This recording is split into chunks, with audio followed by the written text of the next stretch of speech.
ओम शांति। आज है 26 फरवरी 2026। आज के बाबा के महावाक्य हैं, मीठे बच्चे, सुख देने वाले एक बाप को याद करो। इस थोड़े समय में योग बल जमा करो तो अंत में बहुत काम आएगा। बाबा कहते हैं कि किसे याद करो? जो सबसे ज़्यादा सुख देता है। कौन देता है सबसे ज़्यादा सुख? शिव बाबा। और ये जो थोड़ा समय बचा है संगम युग का, इसमें जो है याद जो है बाबा की इतनी जमा करो कि ये जो याद है हमारे आखिर में बहुत काम आएगी, अंत में बहुत काम आएगी। प्रश्न है, बेहद के वैरागी बच्चे, तुम्हें कौन सी स्मृति सदा याद रहनी चाहिए? बेहद के वैरागी मतलब बाबा के वो बच्चे जिनका दुनिया से, संसार से मोह माया जाल जो है वो ख़त्म हो गया है। उन बच्चों को कौन सी स्मृति हमेशा रहनी चाहिए? उत्तर है, यह हमारा छीछी चोला है, इसे छोड़ वापस घर जाना है। यह स्मृति सदा याद रहे। मतलब ये हर बच्चे को याद रहनी चाहिए। पता तो है कि हमें ये शरीर छोड़ना है, लेकिन इसे याद भी रखो, है ना। बाप और वर्षा याद रहे, दूसरा कुछ भी याद ना रहे। यह है बेहद का वैराग्य।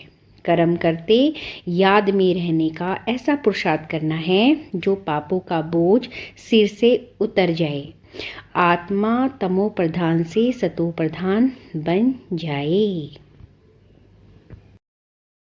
ओम शांति।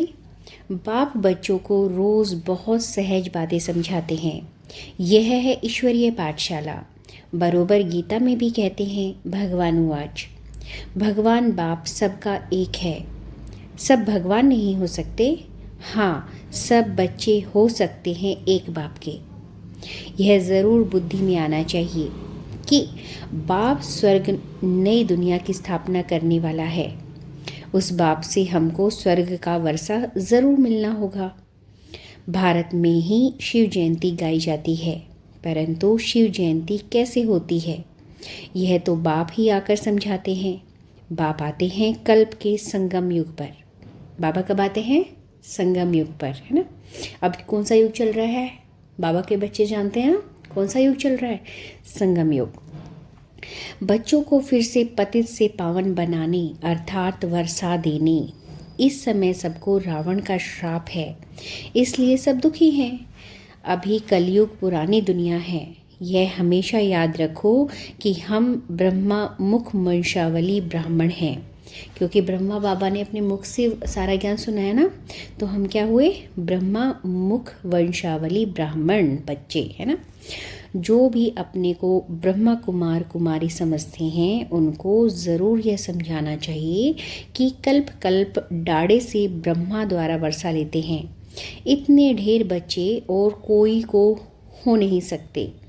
वह है सबका बाप। ब्रह्मा भी बच्चा है। सब बच्चों को वर्षा डाड़े से मिलता है। उनका वर्षा है सतयुग की राजधानी। यह बेहद का बाप जब स्वर्ग का रचयिता है तो ज़रूर हमको स्वर्ग की राजाई होनी चाहिए, परंतु यह भूल गए हैं। हमको स्वर्ग की बादशाही थी, परंतु निराकार बाप कैसे देंगे? ज़रूर ब्रह्मा द्वारा देंगे। भारत में इनका राज्य था।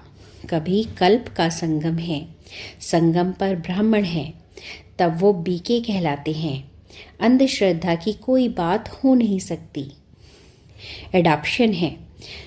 हम ब्रह्मा कुमार कुमारियाँ हैं। ब्रह्मा शिव बाबा का बच्चा है। ब्रह्मा बाबा किसके बच्चे हैं? शिव बाबा के बच्चे हैं। हमको शिव बाबा से फिर से स्वर्ग की बादशाही मिल रही है। पहले भी मिली थी, जिसको 5000 वर्ष हो चुके। हम देवी देवता धर्म के थे। पिछाड़ी तक वृद्धि होती रहती है। जैसे क्राइस्ट आया, क्रिश्चियन धर्म अभी तक है, वृद्धि होती रहती है। वे जानते हैं कि क्राइस्ट द्वारा हम क्रिश्चियन बने। आज से 2000 वर्ष पहले क्राइस्ट आया था। अब बुद्धि हो रही है, अब वृद्धि भी हो रही है। मतलब धर्म कन्वर्ट करने लगे ना, है ना। क्राइस्ट जब आया तब तक हम देवी देवता घराने से ही बिलोंग करते थे, लेकिन जब क्राइस्ट आया तो हमने कौन सा धर्म अपना लिया? क्रिश्चियन धर्म अपना लिया, है ना। पहले पहले सतो प्रधान फिर रजो तमो में आना है। तुम सतयुग में सतो प्रधान थे, फिर रजो तमो में आए हो। तमो प्रधान सृष्टि से फिर सतो प्रधान जरूर होती है।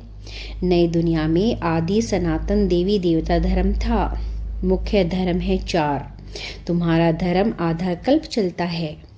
यहाँ भी तुम सब धर्म के हो, लेकिन विकारी होने के कारण तुम अपने को देवी देवता नहीं कहलाते हो। तुम थे आदि सनातन देवी देवता धर्म के, परंतु वाम मार्ग में जाने के कारण तुम पतित बने हो, इसलिए अपने को हिंदू कह देते हैं। अब तुम ब्राह्मण बने हो। ऊंचते ऊंच है शिव बाबा, फिर हो तुम ब्राह्मण। तुम ब्राह्मणों का ऊंचे ते ऊंचा वर्ण है। ब्रह्मा के बच्चे बने हो, परंतु वर्षा ब्रह्मा से नहीं मिलता है। शिव बाबा ब्रह्मा द्वारा स्वर्ग की स्थापना कर रहे हैं। तुम्हारी आत्मा अब बाप को जान गई है। बाप कहते हैं कि मेरे द्वारा मेरे को जानने से सारे सृष्टि चक्र के आदि मध्य अंत की नॉलेज समझ लेंगे। वह ज्ञान मेरे को ही है। मैं ज्ञान का सागर हूँ, आनंद का सागर हूँ, पवित्रता का सागर हूँ। 21 जन्म तुम पवित्र बनते हो, फिर विश्व सागर में पड़ जाते हैं।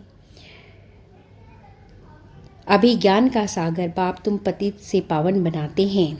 कोई गंगा का पानी पावन नहीं बना सकता। मतलब हम कितने भी मर्जी स्नान कर लें, कितने हरिद्वार में डुबकी लगा लें, लेकिन वो हमें क्या पावन नहीं बना सकता। वो स्नान हमें पावन कौन बनाएगा?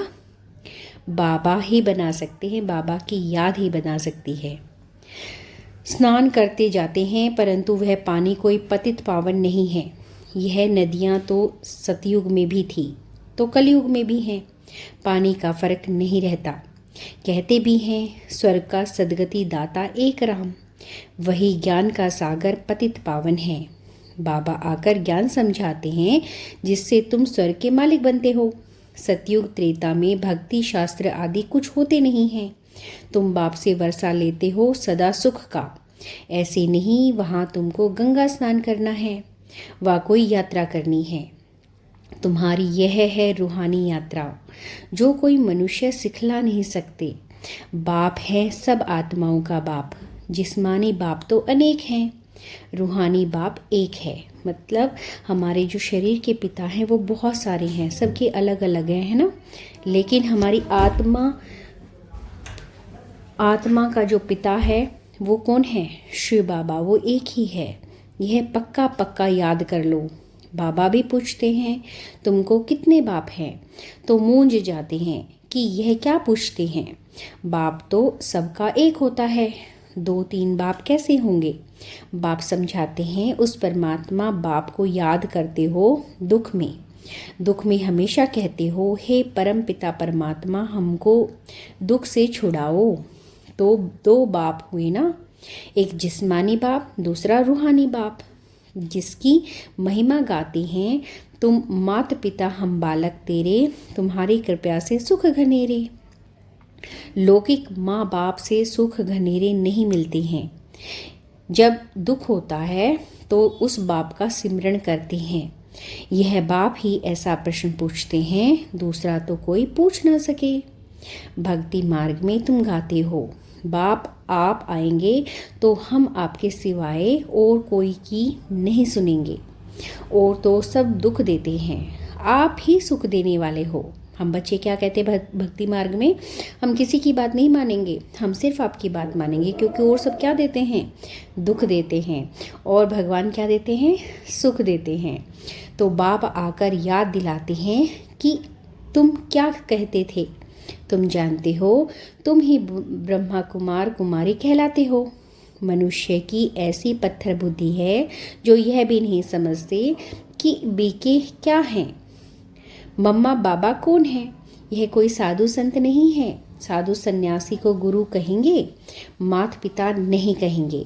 यह बाप तो आकर देवी धर्म का राज्य स्थापन करते हैं। यहाँ यह लक्ष्मी नारायण राजा रानी राज्य करते थे। मतलब यहाँ कौन राज्य करता था? लक्ष्मी नारायण राज्य करते थे राजा रानी के रूप में, है ना। पहले पवित्र थे, फिर अपवित्र बने हैं। जो पूज्य थे वे फिर 84 जन्म लेते हैं। पहले बेहद के पाप का 21 जन्म सुख का वर्षा मिलता है। कुमारी वह जो 21 कुल का उद्धार करे, यह तुम्हारा गायन है। तुम कुमारियाँ हो, गृहस्थी नहीं हो। भल पड़े हैं लेकिन मर जीवा बन। सब बाप के बच्चे बच्चियाँ बने हो। प्रजापिता ब्रह्मा के ढेर बच्चे हैं और वृद्धि को पाते रहेंगे। फिर यह सब देवता बनेंगे। यह शिव बाबा का यज्ञ है। इसको कहा जाता है राजस्व यज्ञ, स्वराज्य पाने का यज्ञ। आत्माओं को बाप से स्वर्ग के राज्य का वर्षा मिलता है। इस राजस्व अश्वमेध ज्ञान यज्ञ में क्या करना है? शरीर सहित जो कुछ है वह बलिदान करना है, बलिहार करना है ना। मतलब क्या हमें स्वाहा करना है? हम अपना शरीर भी दे दें, है ना, और सब कुछ जो है वो सारी चीज़ें हमें स्वाहा करनी है अथवा स्वाहा करना है। इस यज्ञ से तो तुम फिर राज्य पाएंगे। बाप याद दिलाते हैं कि भक्ति मार्ग में तुम गाते थे कि हे बाबा, आप जब आएंगे तो हम बलिहार जाएंगे, वारी जाएंगे।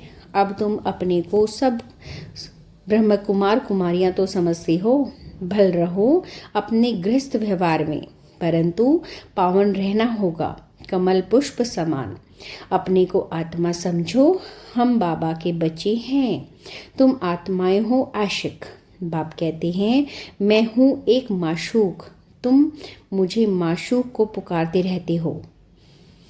तुम आधा कल्प के आशिक हो। जिसको परम पिता परमात्मा कहा जाता है वह निराकार है। आत्मा भी निराकार है जो इस शरीर द्वारा पाठ बजाती है। भक्ति मार्ग में भी तुमको पाठ बजाना है। भक्ति है ही रात।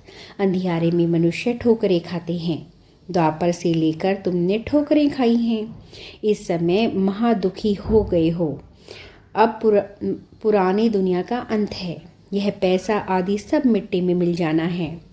भल कोई करोड़पति है, राजा है, बच्चे पैदा होंगे तो समझेगा यह धन हमारे बच्चों के लिए है, हमारे पुत्र पोत्रे खाएंगे। बाप कहते हैं कुछ भी खाएंगे नहीं, यह दुनिया ही खत्म होने वाली है। बाकी थोड़ा समय है, विघ्न बहुत पड़ेंगे। आपस में लड़ेंगे, पिछाड़ी में ऐसे लड़ेंगे जो खून की नदियाँ बहेंगी।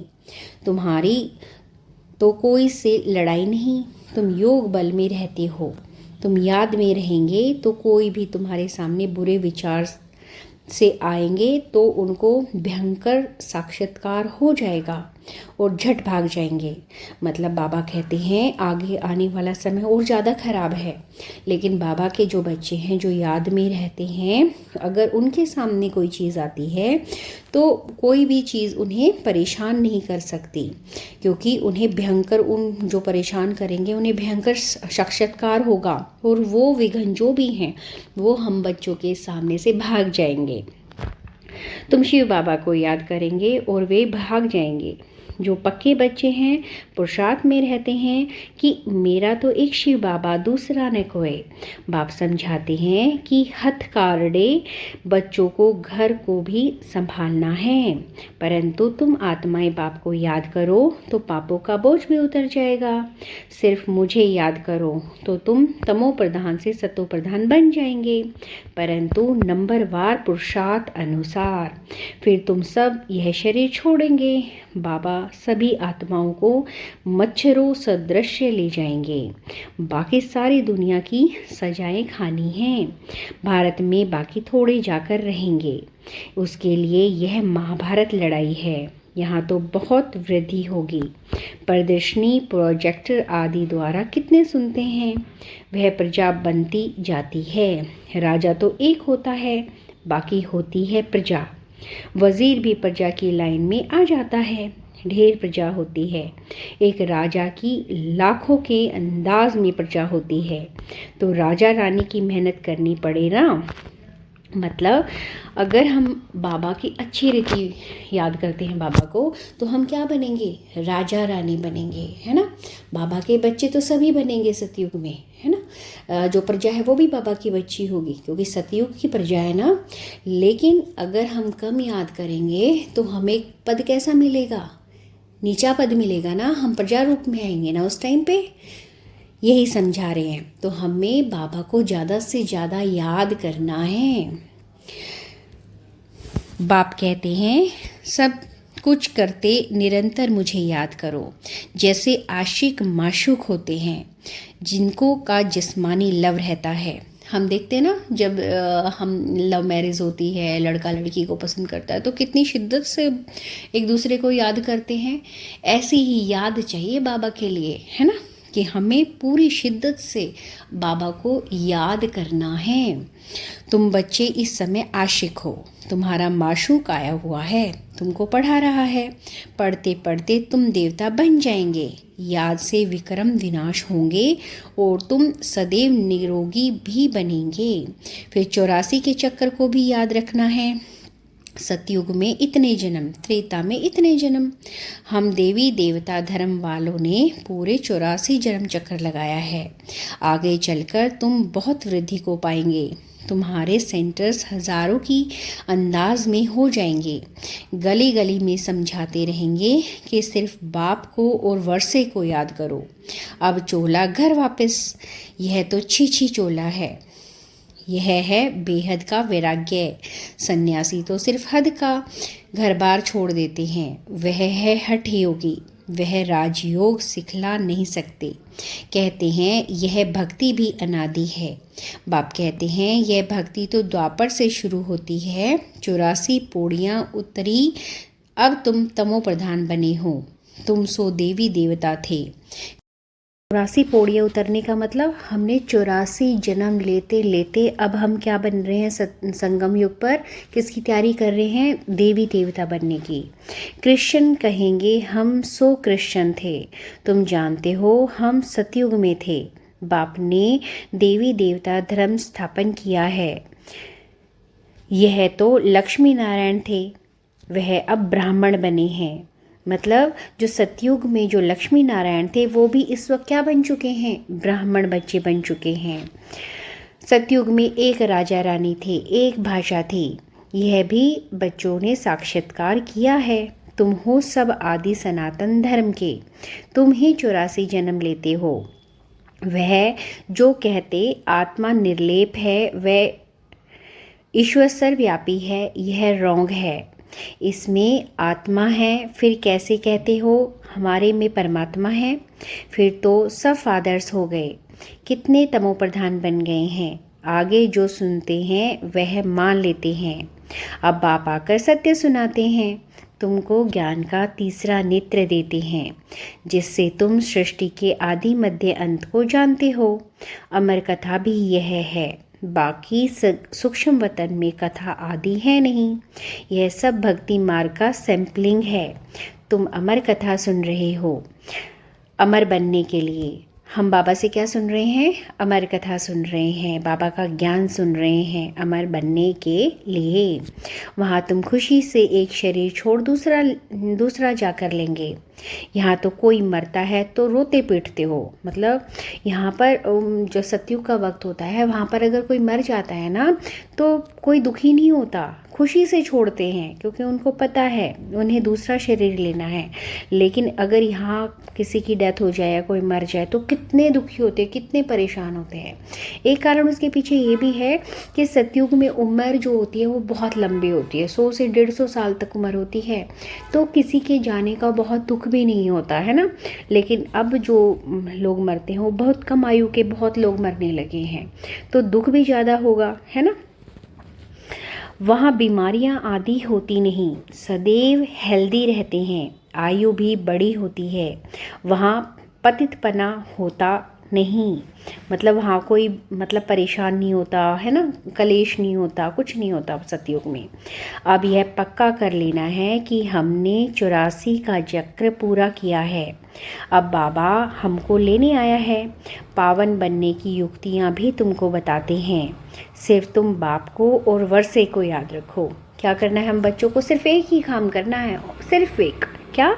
बाबा को याद करना है। चलते फिरते काम करते हुए, अपना कर्म करते हुए हमें किसे याद करना है?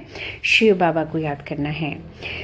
सतयुग में 16 कला संपूर्ण, फिर कला कम होती जाती है। अब तुम्हारे में कोई कला नहीं रही है। बाप ही दुख से छुड़ाकर सुख में ले जाते हैं, इसलिए लिबरेटर कहा जाता है। सबको अपने साथ ले जाते हैं। तुम्हारे गुरु तुमको साथ थोड़े ही ले जाते हैं। वो गुरु चला जाता है तो चेला गद्दी पर बैठता है। फिर चेलों में बहुत गड़बड़ हो जाती है, आपस में गद्दी के लिए बहुत लड़ पड़ते हैं। बाप कहते हैं मैं तुम आत्माओं को साथ ले जाऊंगा। तुम संपूर्ण नहीं बनेंगे तो सजाएं खाएंगे और पद भ्रष्ट होगा। यहाँ राजधानी स्थापन हो रही है। अच्छा, मीठे मीठे सिखी लदे बच्चों प्रति माता पिता बाप दादा का याद प्यार और गुड मॉर्निंग। रूहानी बाप की रूहानी बच्चों को नमस्ते। रूहानी बच्चों की रूहानी बाप दादा को नमस्ते। शुक्रिया बाबा, शुक्रिया। धारणा के लिए मुख्य सार है, याद का ऐसा अभ्यास करना है जो बुरे विचार वाले सामने आते ही परिवर्तन हो जाएं। मेरा तो एक शिव बाबा, दूसरा न कोई। इस पुरुषार्थ में रहना है, मतलब हमें हमेशा बाबा को याद करने का अभ्यास करते रहना है। नंबर 2, स्वराज्य पाने के लिए शरीर सहित जो कुछ भी है वह बलिहार जाना है। जब इस रुद्र यज्ञ में सब कुछ स्वाहा करेंगे तब राज्य पद मिलेगा। मतलब हमें हर वक्त तैयार रहना है। अगर हमें अपना शरीर भी त्याग करना पड़ जाए बाबा के लिए तो हम कर देंगे, है ना। और जब हम अपना सब कुछ स्वाहा कर देंगे तो क्या मिलेगा? राज्य पद मिलेगा, सतयुग का वर्षा मिलेगा। वरदान है, सहज शक्ति की विशेषता द्वारा दूसरे के संस्कारों को परिवर्तन करने वाले दृढ़ संकल्पधारी भव। जैसे ब्रह्मा बाप ने ज्ञानी और अज्ञानी आत्माओं द्वारा इंसल्ट सहन कर उसे परिवर्तन किया तो फॉलो फादर करो। इसके लिए अपने संस्कारों में सिर्फ दृढ़ता को धारण करो। यह नहीं सोचो कि कहाँ तक होगा, सिर्फ थोड़ा पहले लगता है कैसे होगा, कहाँ तक सहन करेंगे। लेकिन अगर आपके लिए कोई कुछ बोलता भी है तो आप चुप रहो, सहन कर लो, तो वह भी बदल जाएगा। सिर्फ दिल शिकस्त नहीं बनो। क्या नहीं बनना हमें? दिल शिकस्त नहीं बनना, मतलब अपने दिल को नहीं हारने देना है। अगर आपको कोई बुरा भला बोलता है तो चुप रहो, कुछ कहने की ज़रूरत नहीं। अगला इंसान अपने आप परिवर्तन हो जाएगा। बस अपने आप को समझाओ, दिल शिकस्त नहीं होना, दिल से नहीं हारना है। स्लोगन है, संगम पर सहन कर लेना, झुक जाना, यही सबसे बड़ी महानता है ना। बाप चाहते हैं कि बच्चों की पहले साथियों में, सेवा में, वायुमंडल में एकता हो, फिर एक बल, एक भरोसा, एक मत हो, तब सेवा में सफलता मिलेगी। जैसे नारियल तोड़कर रिबन काटकर उद्घाटन करते हो, ऐसे एक मत, एक बल, एक भरोसा और एकता की रिबन काटो और फिर स्वर के संतुष्टता प्रसन्नता का नारियल तोड़ो। यह पानी धरनी में डालो, फिर देखो सफलता कितनी होती है। ओम शांति।